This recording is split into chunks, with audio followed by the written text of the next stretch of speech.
Hello friends, स्वागत है आप सभी का मेरे इस यूट्यूब चैनल में। तो आज की इस क्लास में हम वास्तविक संख्याएं चैप्टर के आगे की क्वेश्चन की चर्चा करेंगे। पिछली क्लास में मैंने आपको 5 नंबर तक सवाल करवा दिए थे। अब इस क्लास में मैं आपको इसके आगे के बारे में पढ़ाऊंगा। ठीक है, तो आप लोग इस वीडियो पर बने रहिएगा। तो बिना समय को गवाए चलिए शुरू करते हैं इस वीडियो को। चलिए शुरू करते हैं।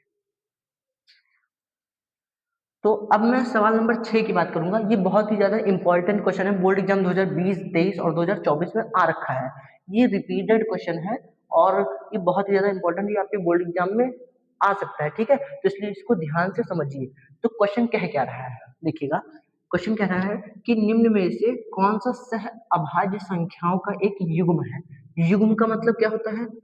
युग्म का मतलब होता है जोड़ा। ठीक है, जिसे हम लोग पेयर भी बोलते हैं।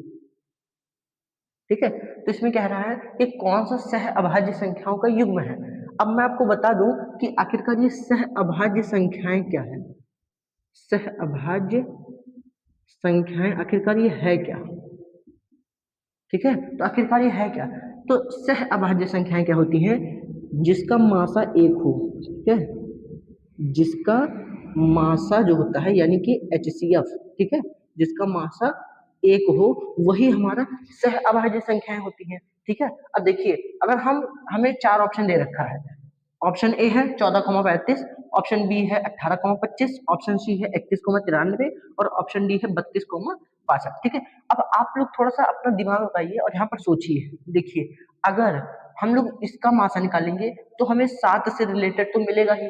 इसका मासा 7 हो सकता है या 14 हो सकता है, ऐसे करके कुछ ना कुछ इसका मासा हमें मिलेगा। ठीक है, इसका मासा हमें आप निकाल सकते, कोई दिक्कत नहीं है। फिर भी आपको कुछ ना कुछ 7 से रिलेटेड मिलेगा। आप इसका मासा निकालेंगे तो भी आपको 31 से रिलेटेड कुछ ना कुछ मिलेगा ही।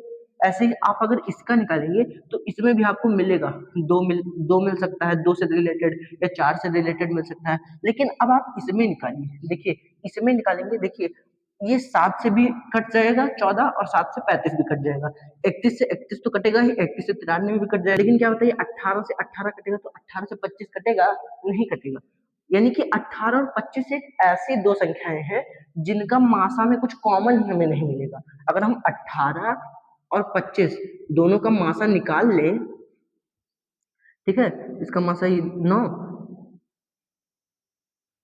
ये हो जाएगा हमारा 9, और फिर उसके बाद 3 और फिर 3। ऐसे इसको काटेंगे 5 से, 5 5 जो 25 और 5 1 जा 5। अब बताइए, इसमें और इसमें कुछ कॉमन मिल रहा है? नहीं मिल रहा है ना। तो 18 और 25 एक दो ऐसी संख्याएं हैं जिसका मासा कुछ मिल ही नहीं रहा है। मतलब इसको हम लोग क्या लिखेंगे? इसको हम लोग लिखेंगे 18 बराबर क्या लिखेंगे? 2 गुणे 3 गुणे 3, और 25 का क्या है? 25 का है 5 गुणे 5। आप लोग बताइए, क्या इसमें कुछ कॉमन मिल रहा है? नहीं मिल रहा है ना। तो अब इसमें हम एक ही काम कर सकते हैं, इसको गुणे 1 कर सकते हैं और यही एक हमारा कॉमन मिलेगा। ठीक है, तो मतलब 18 और 25 की जो 18 और 25 का जब हम लोग मासा निकालेंगे तो हमें 1 मिलेगा। मतलब इस सहभाज्य संख्याएं की पहचान क्या होती है? जिसका मासा 1 हो और इसी का मासा 1 है, मतलब यही हमारी सहअभाज्य संख्याएं हो जाएंगी। सिंपल है, कुछ नहीं। जिसका मासा 1 हो वही हमारी सहअभाज्य संख्याएं हो जाएंगी। इन तीनों में कुछ ना कुछ तो मासा आएगा, आप निकाल के चेक कर लीजिएगा। परंतु 18,25 में जब आप मासा निकालेंगे तो आपको 1 मिलेगा। क्या मिलेगा? 1 मिलेगा। तो 1 मिलेगा मतलब क्या हुआ कि ये हमारी सहअभाज्य संख्या है। तो इसलिए इसका आंसर सीधे सीधे हमारा ये हो जाएगा। तो आशा करता हूँ आपको ये क्वेश्चन समझ में आया होगा। ये क्वेश्चन बहुत ही रिपीटेड क्वेश्चन है, इसलिए इसको अच्छे से नोट कर लीजिएगा और इसको रिवाइज भी कर लीजिएगा। मैंने जो पढ़ाया है, मैंने क्या पढ़ाया है? सहअभाज्य संख्या। ये नोट में आप लिख सकते हैं, ये आप नोट पॉइंट में लिख सकते हैं ये बात, क्योंकि अभी जब हम सिद्ध करेंगे अंडर रूट 2 वाला चीज, अंडर रूट 2 वाला जब हम क्वेश्चन सिद्ध करेंगे ना, तो अभी ये आगे आपको कॉन्सेप्ट समझ में आएगा। तो सहभाज्य संख्या क्या होती है? जिसका मासा 1 हो, और इसमें 18,25 जो है, इसका जब हम मासा निकालते हैं तो हमें 1 मिल रहा है, मतलब यही हमारी सहभाज्य संख्याएं होंगी। इसलिए इसका करेक्ट ऑप्शन कौन सा हो जाएगा? बी वाला इसका करेक्ट ऑप्शन हो जाएगा।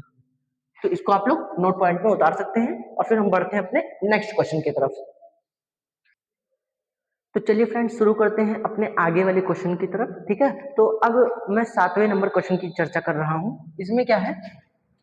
इस क्वेश्चन में कह रहा है कि संख्या 144 के अभाज्य गुणनखंड की घातों का योग होगा। मतलब हमें 144 का अभाज्य गुणनखंड निकालना है, उसके बाद हमें इधर की जो घातों का योग है वो निकालना है। तो चलिए देखते हैं इसको कैसे करते हैं। सबसे पहले हमें कहा है कि संख्या 144 है, इसका हमें अभाज्य गुणनखंड निकालना है। तो पहले 2 से काटेंगे तो 72 के बार जाएगा, फिर 2 से काटेंगे तो 36 बार जाएगा, फिर 2 से काटने पर 18 बार, फिर 2 से काटने पर 9 बार, और उसके बाद फिर 3 से काटेंगे तो 3 बार, फिर 3 से काटेंगे तो 1 बार। अब देखिए हम इसको लिखेंगे क्या, हम लिखेंगे 144 बराबर क्या है, 2 गुणे 2, फिर गुणे 2, फिर गुणे 2, उसके बाद 3 और 3। जो ये लिखा था मैंने इसको लिख दिया। अब आप ये बताइए कि 2 गुणे 2 गुणे 2 गुणे 2 4 बार लिखा है, तो क्या हम इसको 2 की घात 4 लिख सकते हैं? हाँ सर, बिल्कुल लिख सकते हैं। फिर गुणे लगाया, 3 गुणे 3 है 2 बार, मतलब इसकी 3 की घात 2। जितनी बार होगा उतना घात लगाया जाएगा। 2 हमारा 4 बार था तो घात 4 लगाया गया, 3 हमारा 2 बार था तो घात 2 लगाया गया। अब हमें सवाल क्या कह रहा है, सवाल कह रहा है घातों का योग। मेन फोकस यहाँ पर करिए, मेन फोकस यहाँ पर करिए।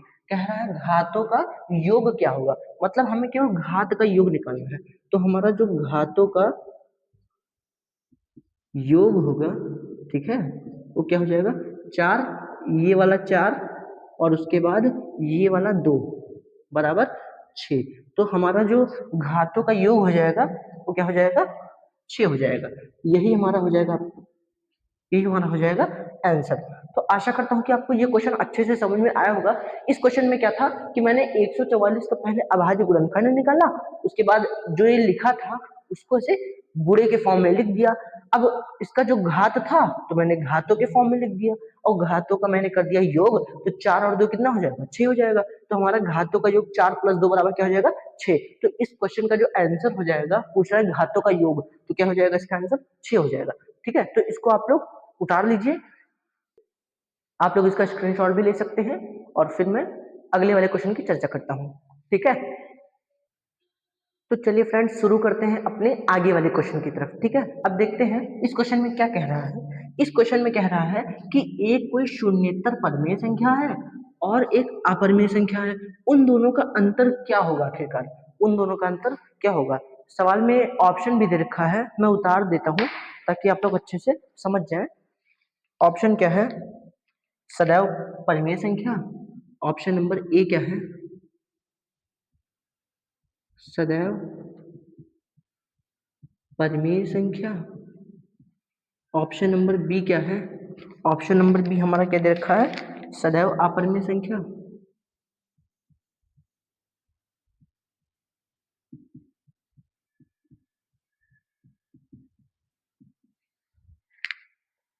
परिमेय या अपरिमेय,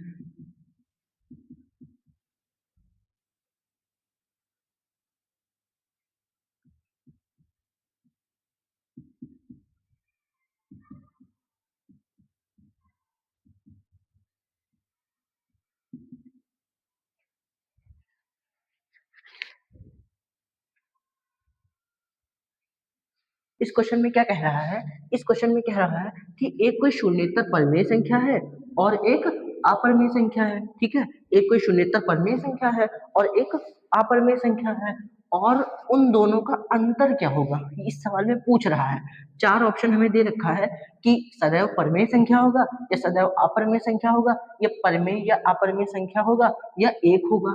इन चारों में से कौन सा ऑप्शन सही होगा। ठीक है, तो पहले हम कॉन्सेप्ट पर जाते हैं, ऑप्शन बाद में रखते हैं। ठीक है, तो चलिए देखिएगा, कह रहा है कि एक कोई शून्येतर परिमेय संख्या। अब ये शून्येतर परिमेय संख्या क्या है, ये शून्येतर परिमेय संख्या क्या है।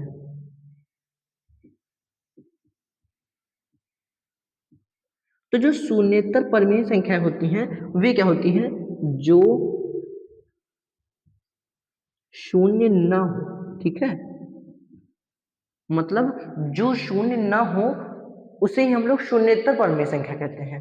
जैसे 1, 2, 3 ऐसे। ठीक है, ऐसे कर करके, मतलब जो शून्य ना हो ऐसी परिमेय संख्या है। अब तब इसमें अगर शून्येतर परिमेय संख्या ना होता, केवल परिमेय संख्या होता। ठीक है, अगर शून्येतर परिमेय संख्या की जगह पर केवल परिमेय संख्या होता, तब हम साथ में जीरो भी ऐड कर देते, क्योंकि ये भी हमारा परिमेय संख्या के अंतर्गत आता है। परंतु इसने बोला है कि केवल शून्येतर परिमेय संख्या लेना है, मतलब जो शून्य ना हो ऐसी परिमेय संख्या लेनी है, यानी कि शून्येतर परिमेय संख्या में जीरो को हटा दिया जाता है। अब हमें इसमें में से कोई भी एक परिमेय संख्या लेना है और एक अपरिमेय संख्या लेना है और उन दोनों को घटा देना है, तो हमें क्या मिलेगा आइए देखते हैं, समझिएगा। सवाल के हिसाब से मैंने कोई भी एक परिमेय संख्या ले लिया 5। अब इसमें हम कोई भी एक अपरिमेय संख्या को घटा देते हैं। ठीक है, मैंने एक परिमेय संख्या लिया, मैंने एक परिमेय संख्या लिया और एक अपरिमेय संख्या लिया और इन दोनों को घटा दिया, तो मुझे मिला क्या, मुझे टोटल मिला क्या, मुझे मिला अपरिमेय संख्या। क्या मिला, अपरिमेय संख्या मिला। ठीक है, समझ में आया बात। एक और ट्राई मार देते हैं। मैंने चलिए कोई भी एक अपरिमेय संख्या ले लिया, चलिए एक एग्जांपल के लिए ले लेते हैं 6। ठीक है, अब उसमें हम कोई भी एक अपरिमेय संख्या घटा देते हैं। मैंने एक परिमेय संख्या लिया 6 और उसमें कोई भी अपरिमेय संख्या चलिए मैंने घटा दिया 3, तो ये हमारा मिला क्या, ये तो हमारा वही अपरिमेय संख्या ही तो है ना। मतलब हम कोई भी परिमेय संख्या ले लें और उसमें अपरिमेय संख्या को घटा दें, तो हमें हमेशा क्या मिलेगा, हमें हमेशा अपरिमेय संख्या मिलेगा। ठीक है, और यहाँ पर जो शून्येतर परिमेय संख्या लिखा है इसका मतलब ये है, ठीक है, शून्येतर परिमेय संख्या का मतलब क्या है, जो शून्य ना हो ऐसी परिमेय संख्या कोई भी आप ले लीजिए और उसमें आप अपरिमेय संख्या को घटा दीजिए। ठीक है, कोई भी आप परिमेय संख्या ले लीजिए, आप कोई भी परिमेय संख्या ले लीजिए और उसमें कोई भी अपरिमेय संख्या घटा दीजिए, तो सदैव आपको अपरिमेय संख्या ही मिलेगा। इतनी बात क्लियर हुई। मतलब सवाल क्या कह रहा है कि कोई भी एक शून्यतर परिमेय संख्या लीजिए और उसमें अपरिमेय संख्या को घटा दीजिए, अंतर का मतलब घटाना, तो घटाने पर हमें क्या मिलेगा, हमें सदैव अपरिमेय संख्या ही मिलेगा। तो इसलिए हमारा करेक्ट ऑप्शन बी हो जाएगा। आशा करता हूँ आपको समझ में आ गया होगा। इस सवाल में कह रहा है कि आप कोई भी एक शून्यतर परिमेय संख्या लीजिए, मतलब जो जीरो ना हो ऐसी कोई भी परिमेय संख्या लीजिए और उसमें आप अपरिमेय संख्या को यानी कि √2 √3 ऐसे करके अपरिमेय संख्या को घटा दीजिए। कोई भी परिमेय संख्या लीजिए और उसमें अपरिमेय संख्या को घटा दीजिए, तो जो हमें मिलेगा, जो हमें मिलेगा ये वाला, ये क्या है, ये हमारी अपरिमेय संख्या है। ठीक है, तो आशा करता हूँ आपको पूरा कॉन्सेप्ट समझ में आ गया होगा। कोई भी परिमेय संख्या लीजिए और उसमें कोई भी परिमेय संख्या घटा दीजिए, तो सदैव हमें जो मिलेगा वो क्या रहेगा, अपरिमेय संख्या मिलेगा। इसलिए इस क्वेश्चन का राइट आंसर क्या हो जाएगा, सदैव अपरिमेय संख्या हो जाएगा। इसलिए इस पर टिक मार लीजिए। आप चाहे तो इसका स्क्रीनशॉट भी ले सकते हैं। आशा करता हूँ आपको कॉन्सेप्ट जो है समझ में आ गया होगा कि शून्यतर परिमेय संख्या क्या होती है, जो जीरो ना हो ऐसी परिमेय संख्या हमारी शून्यतर परिमेय संख्या कहलाती है। और उसके बाद कोई भी परिमेय संख्या ले लीजिए, ठीक है, कोई भी परिमेय संख्या ले लीजिए और उसमें से कोई भी अपरिमेय संख्या घटा दीजिए, तो सदैव आपको अपरिमेय संख्या ही मिलेगा। ठीक है, तो आशा करता हूँ आपको समझ में आया होगा। अब सुनिएगा, मान लीजिए कि यहाँ पर, ठीक है, अंतर की जगह पर गुणा कर दे, क्या कर दे, गुणा, अंतर की जगह पर क्या कर दे, गुणा कर दे। ठीक है, तब हम क्या करेंगे, तब देखिएगा, अगर कभी भी अंतर की जगह पर गुणा कर दे, तो किसी भी परिमेय संख्या को अगर हम किसी भी परिमेय संख्या से गुणा कराएंगे, तो सदैव तब भी हमें अपरिमेय संख्या ही मिलेगा। क्या मिलेगा, अपरिमेय संख्या ही मिलेगा। ठीक है, समझ में आया बात, कि अगर आप कोई भी परिमेय संख्या ले लीजिए और कोई भी आप परिमेय संख्या ले लीजिए और उसमें से कोई भी अपरिमेय संख्या को आप घटाएंगे, तो भी आपको अपरिमेय संख्या मिलेगा, और अगर आप गुणा करेंगे तो भी आपको अपरिमेय संख्या मिलेगा। तो आशा करता हूँ आपको ये कॉन्सेप्ट समझ में आ गया होगा कि हम चाहे घटाएं चाहे गुणा करें, सदैव हमको क्या मिलेगा, अपरिमेय संख्या मिलेगा। लेकिन अब एक बात यहाँ पर और ध्यान से सुनिए, एक बात आप और ध्यान से सुनिए, आप इसका स्क्रीनशॉट ले लीजिए, तब मैं आगे की चर्चा इसमें कर रहा हूँ। ठीक है, इसका स्क्रीनशॉट आप लोग ले सकते हैं। अब देखिए, मैं इसको इरेज कर रहा हूँ कुछ और समझाने के लिए आपको।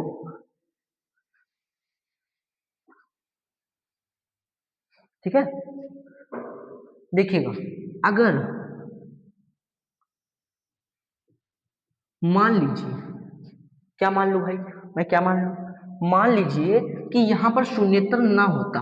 ठीक है, यहाँ पर शून्यतर ना होता, खाली सवाल ऐसे दिया होता कि कोई भी एक परिमेय संख्या है और अपरिमेय संख्या है, उनका गुणा क्या होगा, क्या तब भी अपरिमेय संख्या होगा,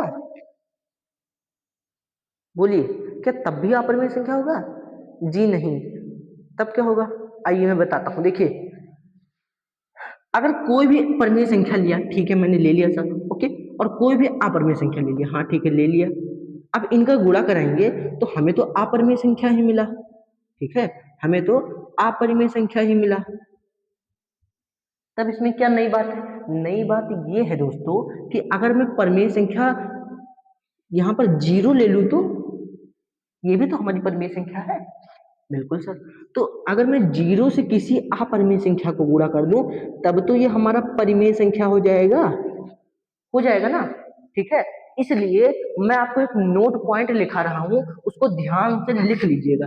एक नोट पॉइंट लिखा रहा हूं, उसको ध्यान से लिख लीजिएगा। मतलब मैं क्या कहना चाह रहा हूं कि कोई शून्येतर परिमेय संख्या है, कोई भी शून्येतर परिमेय संख्या जो जीरो नहीं है, ऐसी परिमेय संख्या और अपरिमेय संख्या का जब हम लोग गुणा कराएंगे तो हमें अपरिमेय संख्या ही मिलेगी।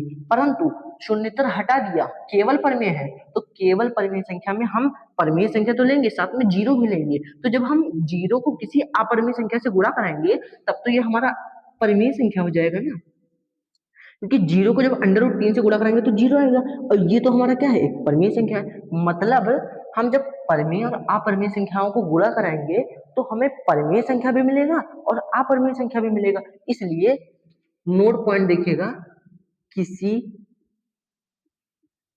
किसी परिमेय संख्या और अपरिमेय संख्या का गुणा करने पर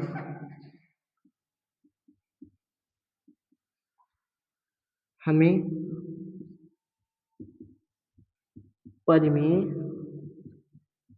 और अपरिमेय दोनों मिलता है। ठीक है, किसी भी परिमेय और अपरिमेय संख्याओं को हम जब गुणा करते हैं तो हमें परिमेय संख्या भी मिलता है, हमें परिमेय संख्या भी मिलता है और साथ में अपरिमेय संख्या भी मिलता है। कोई भी आप परिमेय संख्या ले लीजिए और अपरिमेय संख्या ले लीजिए, उनका जब गुणा कराएंगे, कोई भी आप परिमेय संख्या ले लीजिए और अपरिमेय संख्या ले लीजिए, उनका गुणा कराएंगे तो हमें अपरिमेय संख्या मिलेगा।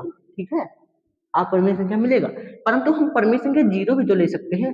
तो जब जीरो का गुणा कराएंगे तो हमें जीरो ही मिलेगा, तब ये हमारा कैसे हो जाएगी, ये हमारी परिमेय संख्या हो जाएगी। मतलब अगर शून्येतर हट गया, इस क्वेश्चन में से शून्येतर हट गया तो कोई भी आप परिमेय संख्या ले लीजिए और अपरिमेय संख्या ले लीजिए, उन दोनों का जब गुणा कराएंगे तो आपको परिमेय संख्या भी मिलेगा, अपरिमेय संख्या भी मिलेगा। देखिए कैसे, मैंने परिमेय संख्या ले लिया और अपरिमेय संख्या भी ले लिया, तो जो गुणा कराने पर आया ये हमारा अपरिमेय संख्या है। मैंने परिमेय संख्या भी ले लिया, अपरिमेय संख्या भी ले लिया, तो जब इसको गुणा कराएंगे तो जीरो ही तो आएगा। ठीक है, तो ये हमारा परिमेय संख्या में आ जाएगा। मतलब आपको बातें ये समझ में आ गई होंगी। मैंने जो नोट पॉइंट आपको लिखवाया है ना, बड़ी काम की नोट पॉइंट है, इसको आप लोग उतार लीजिएगा। इस नोट पॉइंट से आपका बहुत सारा सवाल फंसेगा, ठीक है, क्वेश्चन में, पेपर में आपको फंसेगा। तो ये आपको बातें समझ में आ गई होंगी कि इसमें कहना क्या चाह रहा है। इसमें यही कहना चाह रहा है कि अगर आप कोई शून्येतर परिमेय संख्या लेंगे और अपरिमेय संख्या लेंगे, उन दोनों का गुणा कराएंगे तो आपको सदैव अपरिमेय संख्या ही मिलेगा। परंतु अगर आपको शून्येतर हटा दिया, केवल परिमेय संख्या लिख दिया और अपरिमेय संख्या लिख दिया, उन दोनों को जब हम लोग गुणा कराएंगे तो हमें परिमेय संख्या भी मिलेगा और साथ में अपरिमेय संख्या भी मिलेगा। ठीक है, तो आशा करता हूँ आपको ये कॉन्सेप्ट समझ में आ गया होगा। ठीक है, अभी जो यहाँ पर मैंने क्वेश्चन लिखा था शून्येतर वाला, ठीक है, इसका ऑप्शन ये वाला हो जाएगा। अगर मान लीजिए यहाँ पर शून्येतर नहीं है, ठीक है, मान लीजिए यहाँ पर शून्येतर नहीं है तो आपका क्या हो जाएगा, परिमेय और अपरिमेय ये दोनों वाला हो जाएगा। ठीक है, अगर यहाँ पर शून्येतर नहीं है तो परिमेय अपरिमेय दोनों हो जाएगा, परंतु यहाँ पर शून्येतर था तो वैसे का वैसे मैं शून्येतर लिख देता हूँ। बाकी क्वेश्चन अगर मान लीजिए यहाँ पर शून्येतर हट जाता है तो आपका ये वाला ऑप्शन हो जाएगा। ठीक है, अभी क्वेश्चन के अकॉर्डिंग तो आपका ये वाला ऑप्शन एकदम करेक्ट है, तो ये वाला आप लोग उतार लीजिएगा। अगर यहाँ पर बाई चांस मान लीजिए शून्येतर हट जाता है क्वेश्चन में तो आपका आंसर नंबर सी हो जाएगा, परिमेय अपरिमेय दोनों। कैसे हो जाएगा मैंने अभी यहाँ पर आपको क्लियर कर दिया है। तो आप आशा करता हूँ आपको ये बड़ा सा कॉन्सेप्ट समझ में आ गया होगा, क्योंकि इस कॉन्सेप्ट से रिलेटेड आपका ऑब्जेक्टिव क्वेश्चन यानी कि बहुविकल्पीय प्रश्न बोर्ड एग्जाम में हर साल आता है और इस साल भी चांस है कि आएगा। ठीक है, तो आप लोग उसको उतार लीजिएगा। फिर हम बढ़ते हैं नेक्स्ट टॉपिक के ऊपर। तो चलिए शुरू करते हैं दोस्तों अपने नेक्स्ट क्वेश्चन की तरफ, सवाल नंबर 9। ठीक है, ये क्वेश्चन क्या कह रहा है, बड़ा सिंपल क्वेश्चन है, कह रहा है कि पाई है। अब ये बताइए कि क्या पाई हमारा कोई डिजिट में लिखा है? जी सर नहीं लिखा है, मतलब ये हमारा पूर्णांक तो हो ही नहीं सकता। ठीक है, अब देखिए क्या पी बटे क्यू के रूप में लिखा है? नहीं लिखा है, मतलब ये परिमेय संख्या भी नहीं हो सकता है। ठीक है, अब जो पाई है हमारा, ये आप बात दिमाग में बैठा लीजिएगा कि पाई हमारा हमेशा अपरिमेय संख्या में आता है। भले ही 22/7 परिमेय संख्या में आता हो, इसकी वैल्यू होती है, परंतु पाई हमारा क्या है, एक अपरिमेय संख्या है। ठीक है, ये ना तो p बटे q के रूप में होता है, ना तो कोई डिजिट में होता है, इसलिए हमारा इसका करेक्ट ऑप्शन हो जाएगा ऑप्शन नंबर सी, अपरिमेय संख्या। पाई है हमारा अपरिमेय संख्या। ठीक है, बड़ा सिंपल कॉन्सेप्ट था, छोटा कॉन्सेप्ट था, आप लोग उसको उतार लीजिएगा, स्क्रीनशॉट भी ले सकते हैं। अब हम बढ़ते हैं अपने नेक्स्ट क्वेश्चन की तरफ। तो चलिए फ्रेंड्स, शुरू करते हैं अपने अगले क्वेश्चन की तरफ, और ये हमारा अंतिम क्वेश्चन है इस क्लास का, और इसके बाद वाले क्वेश्चन में आपको नेक्स्ट क्लास में करवाऊंगा। ठीक है, तो चलिए शुरू करते हैं। अब ये क्वेश्चन क्या कह रहा है, ये क्वेश्चन कह रहा है 15, 18 और 24 का हमें लासा निकालना है। बड़ा सिंपल क्वेश्चन है, इजी क्वेश्चन है। ठीक है, ये हमारा हर साल बोर्ड एग्जाम में रिपीटेड क्वेश्चन है, इसलिए इन सब क्वेश्चन को आप लोग छोड़िएगा मत, अच्छे से तैयार करके जाइएगा। आशा है कि बोर्ड एग्जाम में आपको अंक बदल सकते हैं, तरीका यही रहेगा। ठीक है, अब इस क्वेश्चन में क्या है, 15, 18 और 24 का हमें निकालना है लासा यानी कि एलसीएम। तो निकाल लेते हैं। पहले हम इसको 2 से काटते हैं। 15 तो वैसे रहेगा, ये 9 हो जाएगा और ये 12 हो जाएगा। फिर अभी 2 से कट रहा है, ये जाएगा 6। फिर अभी 2 से कट रहा है, ये हो जाएगा 3। अब ये हमारा 3 से कटेगा, 3 पचे 15, 3 त्रिक 9 और 3 एकम 3। अब ये हमारा फिर से भी 3 से कट रहा है। ठीक है, और अब ये हम 5 से काट देंगे। पहले हम सबसे छोटी संख्या से काटेंगे, 2 से काटा तो ये 24 12 हो गया, फिर 2 से काटा ये 6 हो गया, फिर 2 से काटा है 3 हो गया। अब 3 से काटा तो ये हमारा ये हो गया हमारा 5 और ये हो गया 3 और सॉरी ये हमारा हो जाएगा 1। ठीक है, ये हो गया हमारा 1। और अब फिर से मैंने इसको भाग किया तो 3 से ही हो गया 1 और ये भी हो गया 1 और फिर ये मैंने 5 से काट दिया। ठीक है, अब इसको हम पूरा गुणा करा लेंगे। क्या है, 2 गुणे 2 गुणे 2 गुणे 3 गुणे 3 गुणे 5। अब इसको पूरा गुणा करा लीजिए। 2 का 2 में कराएंगे 4, 4 का 2 में 8, 8 का 3 में 24, 24 का 3 में 72 और 72 का जब 5 में गुणा कराएंगे, 72 का जब 5 में गुणा कराएंगे तो कितना आ जाएगा, 360। ठीक है, तो यही हमारा हो जाएगा आपका, यही हमारा हो जाएगा आंसर। ऑप्शन नंबर डी हमारा हो जाएगा आंसर। और मैं आपको आपकी जानकारी के लिए बता देता हूं ना, ठीक है, कि ये आपका 2020 और 2024 में आया हुआ क्वेश्चन है, मोस्ट रिपीटेड क्वेश्चन है, और आपको बोर्ड एग्जाम में मिल सकता है, भले ही अंक बदल जाए, पूरा तरीका ऐसे ही रहेगा। बड़ा सिंपल क्वेश्चन है और हर साल आपके बोर्ड एग्जाम में आता है, और उम्मीद है कि इस साल भी आएगा अंक बदल कर, बट कॉन्सेप्ट यही रहेगा। ठीक है दोस्तों, तो आज के क्लास में बस इतना ही। आगे के क्वेश्चन की चर्चा मैं अगले क्लास में करूंगा। तब तक के लिए धन्यवाद। और अगर आप वीडियो थोड़ा सा भी पसंद आया हो ना, तो प्लीज वीडियो को लाइक कर दीजिए, चैनल को सब्सक्राइब कर दीजिए, बेल आइकन को प्रेस करके वीडियो को शेयर कर दीजिए। तो चलिए फिर मिलते हैं नेक्स्ट क्लास में, तब तक के लिए बेस्ट ऑफ लक, धन्यवाद।